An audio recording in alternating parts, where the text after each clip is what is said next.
So, at 22 years old, I finally moved out. Sorry to keep doing these non-game related personal videos, but between reuniting with that old true friend, getting my merch up and running, and getting my own place, it's been an incredibly real couple of months. Frankly, I'm too busy getting my new place set up to do any video other than this one, but I wanted to make this regardless. For those of you who aren't in the know, I do YouTube full-time, and I'm now making enough to finally get my own place. As I'm sure you can imagine, this has left me with a lot to unpack, in more ways than one. I'm 22 years old, and while it isn't abnormal at all for a 22-year-old to still live with their folks, I'm the only person I know of in my town who didn't move out at 18. This discrepancy was really eating away at me.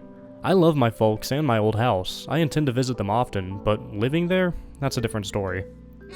A lot of you guys might know about my vertigo. A couple of years back, I had this awful episode where my vision was spinning more aggressively than the GTA 4 drunk camera for about 3 days. Worse spinning than the drunkest that I can remember being. I couldn't get down a single saltine cracker, and, well, it was the worst thing that's ever happened to me. Those 3 days were hell, sure, and I've had about a dozen shorter episodes since then. But what's really bad about it is that ever since my first episode, I constantly have this feeling as if I'm on the verge of another vertigo attack, as I call them. This feeling is worsened in very particular situations. Certain sit-in restaurants, laying down a particular way when watching TV, being stuck at a red light, going into a big crowded place like Walmart. This leads to this constant sense of paranoia. I've completely ruined a couple of dinner dates by just getting this 1,000-yard stare and refusing to touch my food, all because I feel like the subtle head movement of talking or chewing is going to be enough to set me off. You don't have to be Dr. Phil to figure out that this is, in part, some sort of anxiety thing. Really, the only thing that regularly makes me actually feel anxious is the vertigo itself, but I guess there's some sort of dormant social anxiety that exists only in my subconscious, because I can be killing it in conversation, or walking down an aisle in a crowded store confident in my demeanor, and still have my vertigo get worse and worse. I've had to abandon my shopping cart and run to the car because of this thing. This is aggravating, but manageable. I don't even like dinner dates when midnight drives or evening walks are an option, and I've always preferred to do my shopping in smaller places. However, over the last couple of months, it's been a lot worse. I've started to feel it in my own home. Going into the kitchen and chit-chatting with my mom was slowly starting to have the same effect on my vertigo that being stuck in a crowded line at Walmart had on it, even though I love her and she's great to talk to. Sitting on my couch and playing games with friends or working away on a video started to feel like something I could only do for a couple of hours before I just had to retire to bed in fear of a vertigo attack. That's a huge part of the reason I've recently had to take more weeks off from the channel than usual. It had gotten to the point where I had to just lay down while using the computer, just so that my head would be resting against something stationary, and my forward head posture has gotten all the worse because of it. I've been getting fast food more and more lately and neglecting the dishes just because going into the kitchen felt genuinely dangerous to me. I didn't even eat Thanksgiving dinner at the same table as my family. Over the last month, I'd kind of just been reduced to working on videos and laying in bed watching YouTube from my phone. I would have liked to do a hell of a lot more, but I just couldn't. From the outside looking in, it probably looked like pure depression, but it wasn't. I had the motivation to get out and do things, but with this condition, it just wasn't possible for me. I don't mean to just have this video be a pity party, quite the opposite actually. I'm only going into so much detail about the situation because it actually makes for a perfect metaphor, and here's why. At the time of writing, I've only been in my new home for about 24 hours, but vertigo has just been a non-factor ever since I stepped foot in this place. I was running around all day yesterday, moving things, driving for hours. I even went into Best Buy and Michael's, two stores that absolutely should have set off my vertigo, and there was hardly a single inkling of it. Which was especially interesting when I remembered that I barely ate any food amongst all the excitement of setting up my new place. Am I cured? Hell no, this thing is still waiting for a chance to strike, but, well, the last 24 hours has really made me realize how much I needed to move out. More than anything, I was blown away by how easy it was. I was expecting to be super emotional about the whole thing. This room has so many memories for me. Years of late nights and voice chats with my friends, tons of parties, so many of the most emotional moments of my life. Every video that I've ever made was made in this room, but in all honesty, as I was taking down the posters that I've had up for almost a decade, I felt no more emotional than I do when I wipe a hard drive. Over the years, I'd slowly turned this place into the perfect little nook for me, or at least that's what I thought. In reality, this room was made for a dozen older versions of myself. I mean, I haven't listened to Iron Maiden since freshman year of high school, I haven't touched this BB gun under my bed for a decade. I've only listened to a single Grateful Dead album. Most of these vinyls have absolutely no sentimental value to me. I never play my nylon string guitar. I doubt I remember a single chord on the ukulele. I haven't once opened up this chord book. I doubt I've even played half of these games. I haven't hung around at the skate park in 5 years. I only still talk to 2 of the people who've signed this mirror. I don't really care for reggae music. I haven't thrown a frisbee in as long as I can remember, and I've never even had the alcohol that this one is advertising. This all may seem pretty shallow. Who cares if I have a poster for a band I don't really listen to anymore? Well, this bedroom was essentially a flat for me. It's where I slept, it's where I worked, it's where I played, and it's where I relaxed. As someone who works from home and whose hobbies are almost all centered around tech, this room was kind of my whole life.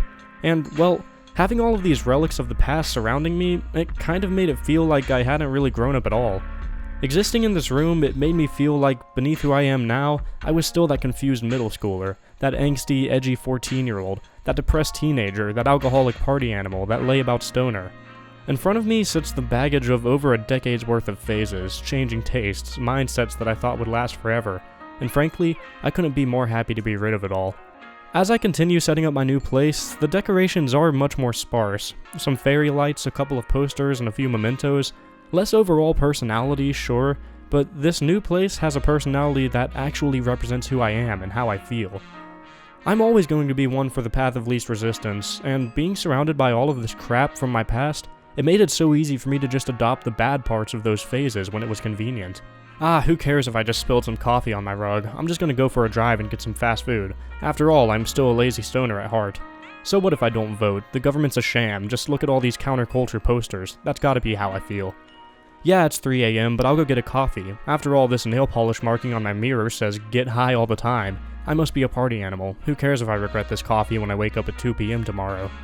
By refusing to let go of the past, I was muddying up my personality. I've been growing so much slower than I could have been.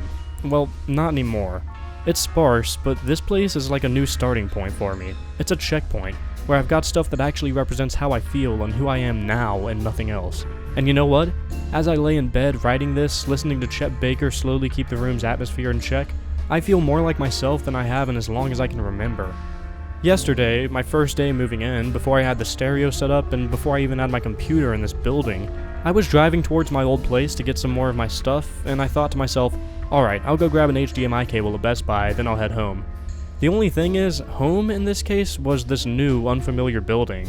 Just being able to loosen my belt here and sing as loudly as I wanted without fear of being heard practicing, and walk into the kitchen with no pants on and set up the living room however I wanted, and not being around all those damn mementos, it made this place, even in its horribly unfinished state, feel more like my home than my parents' place had felt like since I started this channel.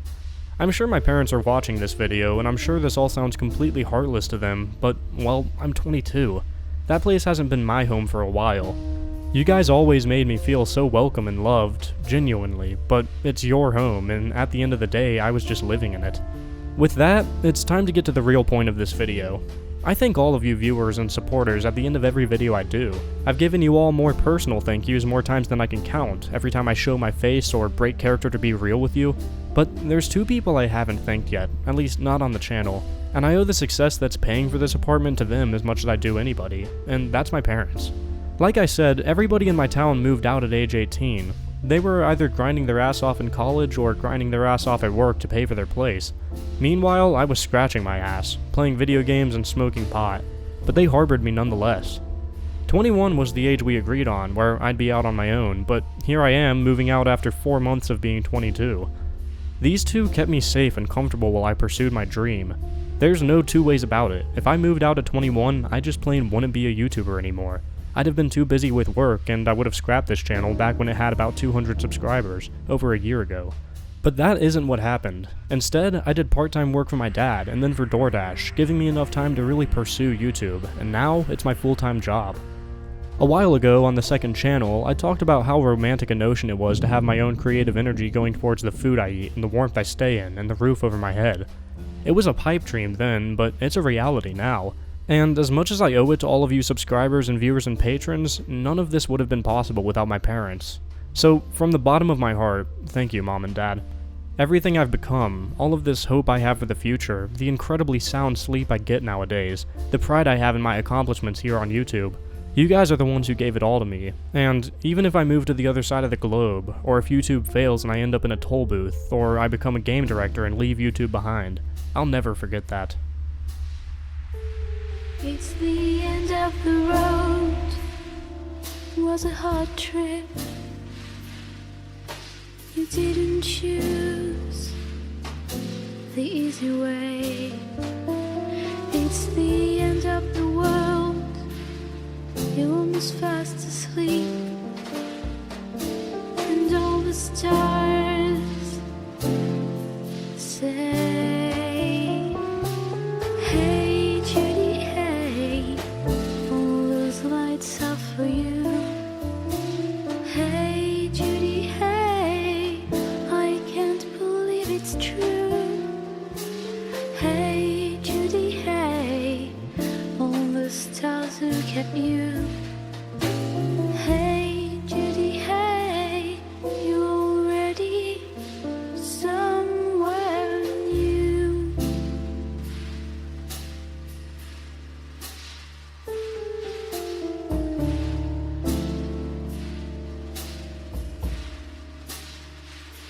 You've been searching so long, a place to call you home, a place to rest and stay.